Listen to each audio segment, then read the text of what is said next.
Remnant 2 is a complicated game with lots of moving parts, and the game certainly doesn't hold your hand and explain everything to you like you're a 5-year-old. In a lot of ways, Remnant 2 leaves you to forge your own path and discover how you can be the best interdimensional warrior you can be. That said, if you're a new or veteran player, there are lots of mistakes you can make that will seriously hinder your journey to conquering greater difficulties and harnessing the full potential of your build. And in today's video, I'm going to list those mistakes for you. Some of them I made myself and learned from, so let's get cranking with number 1. The first mistake I don't want you to make is to ignore vendor gear. You know, I'm 100 hours into this game, and sometimes I'll see a build that sounds awesome on Reddit, but I'm missing a key item, so I go and I look up where that item is located, only to find that it was at Ward 13 the entire time.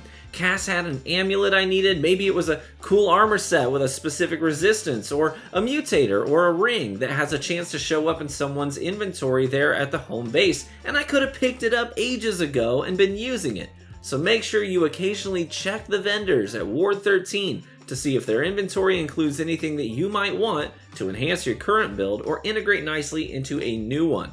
And speaking of missing opportunities to grab important gear, a lot of S-tier loot in this game isn't specifically tied to the main pathways, but instead it's hidden away in puzzles, side dungeons, secret passages, hidden bosses, or even behind a secret alternate way to beat a boss. So mistake number 2, don't make the mistake of passing up dungeons and puzzles that you encounter along the way.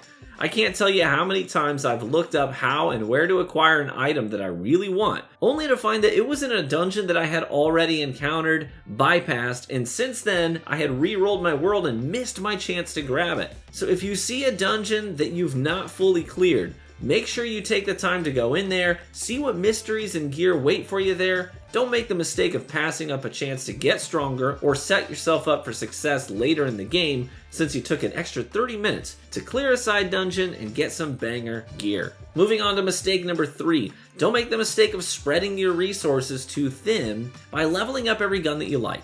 Leveling up weapons is largely an endgame endeavor. On your initial runs through the campaign, it's much better to just focus on a couple of specific items that you really vibe with, preferably a weapon that isn't a special weapon that requires lots of luminite and can only go up to level 10. I gotta tell you, my coach gun that I started the game with carried me through my first campaign clear, my nightmare clear, and then all the way up to the final boss on my apocalypse clear. One thing I learned fast is that resources and leveling currency in this game is sparse.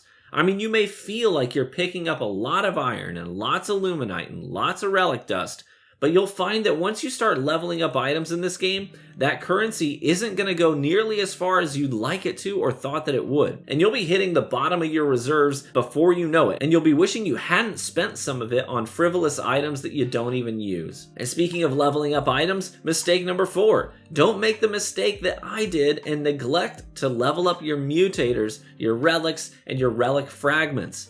I was on my nightmare clear before I even realized that mutators could be leveled up and enhanced to make them stronger. And I never prioritized enhancing my relic fragments until literally after I had cleared apocalypse mode.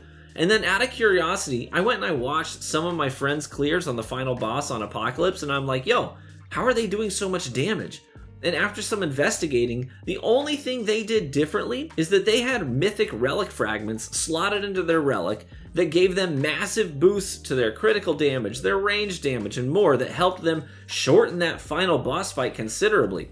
And I'm like kicking myself for having an almost 10-minute fight with the final boss for my clear, and a whole lot of dodging attacks, far more than my friends had to do since their clears were several minutes shorter than mine.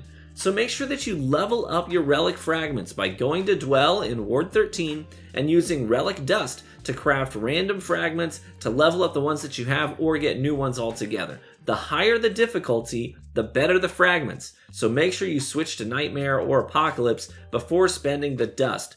Additionally, go to Dwell to level up your mutators as well. This will require you to spend corrupted luminite crystals, which only come from red glowing mini bosses found out there in the wild. So make sure that you're hunting down all those side bosses as well. And don't neglect to level up your relic at Wallace 2. That way you'll get additional uses out of it. And then finally, moving on to the last mistake that I made that I don't want you to make, don't make the mistake of just sticking to your initial 2 archetypes. It's far more important than I thought to unlock other archetypes and level them up, and there are a couple different reasons for that. First, leveling up the other archetypes gives you access to new traits that may be crucial for your desired build. Second, some of the best builds out there that you'll want to try will require you to leverage a wide variety of archetypes and abilities, so you'll want to have quick access to them to test out those builds to find the one that's right for you. And finally, leveling up your other archetypes is important because the best relic fragments out there will only drop once you've leveled up a bunch of archetypes. I didn't realize there was a connection there until Reddit told me otherwise, but I was curious as to why I was only getting regal fragments at best and everyone else was getting mythic fragments. It turns out the only difference is that they had at least half a dozen or more archetypes completely leveled up to 10 and I did not. So you're going to want to level them up just so you can raise the ceiling on the quality of fragments that you can receive. And that wraps up my top 5 mistakes that I made that I don't want you to make in your time with Remnant 2. This game has so much to offer. I'm 100 hours deep and I feel like I'm just scratching the surface and diving into the experimental endgame grind with new combinations of obscure and unique items that I found in my travels.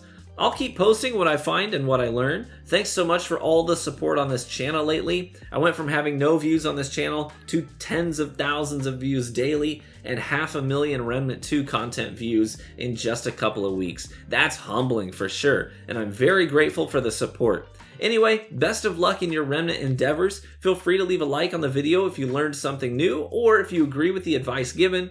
Be warm and well fed, my friends, and I hope to catch you in the next video. Bye-bye.